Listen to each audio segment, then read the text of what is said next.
Confuse your enemy. Confuse your enemy, they say. Because the way I'm looking like I have more million in my account.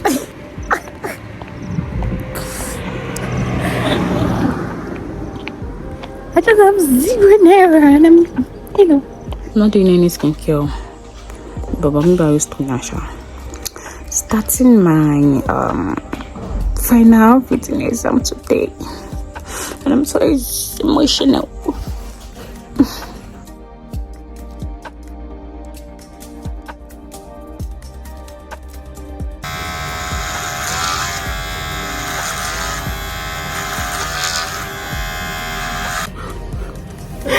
Guys.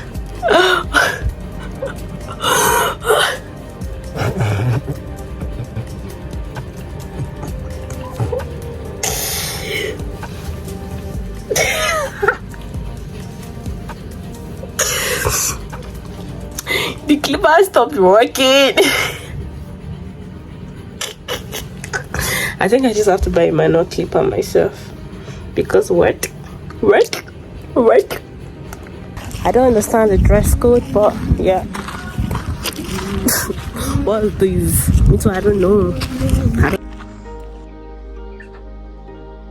Hi guys, this is Helen again, and this video is for anyone who has gone through something, who is going through something, and who will go through something in the future. This is not a curse, it's just a statement before you come for me. By the way, I look beautiful. Today is Sunday. Okay, so yeah. So a few days back, my mom called me and she called to inform that one of our neighbors had died. So it's the neighbor that is literally adjacent to us, not the one opposite to us, adjacent like this. So when I called the call and I said I was gonna go home and see the kids. Going back to what I was discussing the other day about how my mom called me, how I went home and all of that. So yeah, I'm going to continue our story. So I went home and the guys, the 3 children that the man left behind, may so rest in perfect peace. One of them, I talked to 3 of them, but I'm particularly close to one. The guy's like 14 years old. Then he saw me because I went home in the night. Then he saw me. Then he ran to my bike, and hugged me. And he shouted, "Auntie Tolu!" It was even looking like someone that just lost his dad. And what did he do? He hugged me. Next, this guy hugged me so tight. He hugged me. A few seconds later, I started crying. And there's something that I'm actually not very good at doing. That's offering condolence. I really don't know how to do that. So he hugged me. He cried. What was I supposed to be doing? That, hey, don't cry. This one, that one. I hugged him tight too, and I was crying. Then we started crying together for like 5 minutes, and this just made me realize few things, that sometimes because you see somebody that looks all good and all of that kind of thing, it doesn't mean they're not going through stuff. When I saw the guy did not even look like somebody that just lost his dad. He still even ran to me, he was smiling, Auntie Tolu, it doesn't mean that maybe you're not going through something. And it also means the person offering the condolence or the person willing to help you, it doesn't mean they're not going through something. Imagine, this guy hugged me, we both cried, and to be honest, it felt like I was the one that needed it. It felt like I was the one that actually needed a hug. I felt so comforted with the whole hugging and everything. Don't think wild or anything. I don't know, it felt like a part of me still needed to be healed. And I'm like, and if you see me from outside, you probably feel like, oh, this girl has everything going on fine, all of that. And I got to realize that, yes, I also really needed a hug, because I myself, I was going through some stuffs like previously, but we thank God for strength. God has been helping. Do you get? So it felt like, okay, I needed that hug. That hug felt so genuine, so real, so warm. Oh my God, I felt it. And it just made me realize that, okay, not everybody that is willing to help you are perfect. See me now, I was offering condolence to him, and it felt like people needed each other.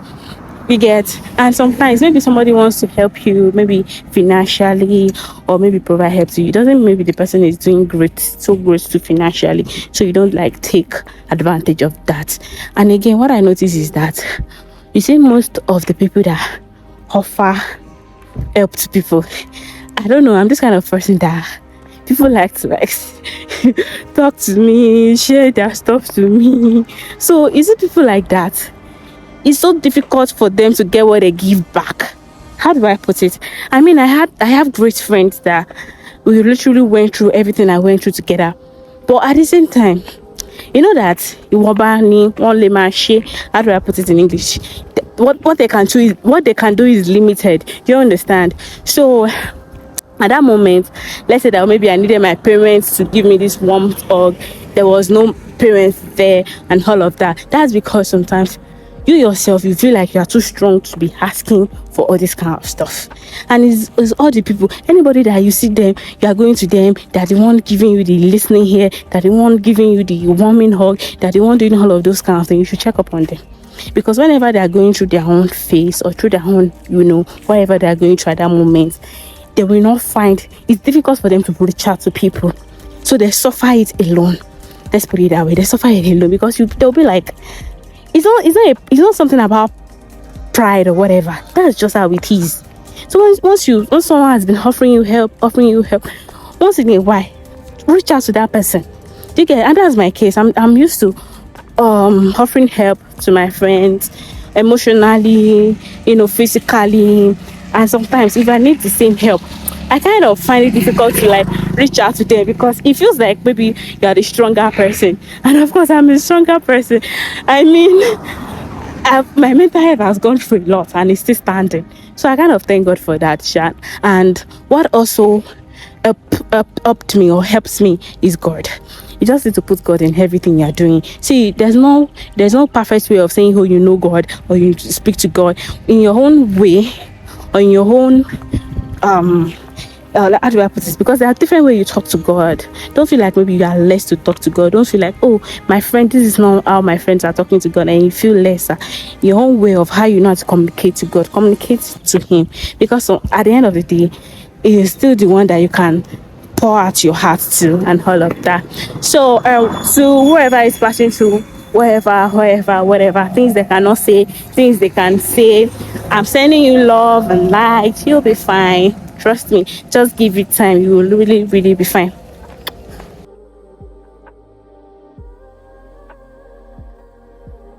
First, got to where we're going to do posting.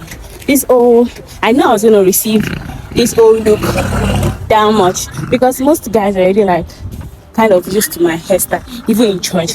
I mean, there's another lady that's cutting exactly like my hairstyle. So those guys are literally exposed. But this one, they're not exposed. I first got questioned by the people that went to the posting. Why did you not cut your hair? As I was going out too, as we're going in, so they say, hey, can you go? Fine girl, that boy, fine. See, they're saying a lot. I went to the market too. I did some market runs, and one stupid guy was calling me. Market to do now. They're calling you to buy from there. And what I wanted to buy was not with him, and it was not abusing me, Igbo. That I see that girl's head, so I be like, I don't know. I don't understand Igbo. Do you get? Apart from that, one person to drag my hand. See, so many harassment. If I decide to slap somebody's son now, they will say somebody is wicked.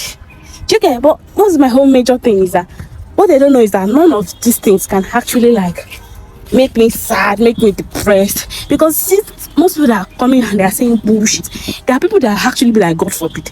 Because you don't know. That's what actually annoys me about people. You are there. Not people that are doing this one. There are people that are probably hustling bike. They are hustling bike. You see some self, the one bike man. Another one, people that are inside market. If it's that your life is that good, you won't be inside market and be doing those things. You won't be hustling by. It's all those people that they even have much in their own body, but they'll feel that, oh, there's need to come out and every lady and how she looks. Like that's some people be like, oh, how do you do it, Helen? My own is, oh no, just do you. At the end of the day, people will be fine. Same like me, like this.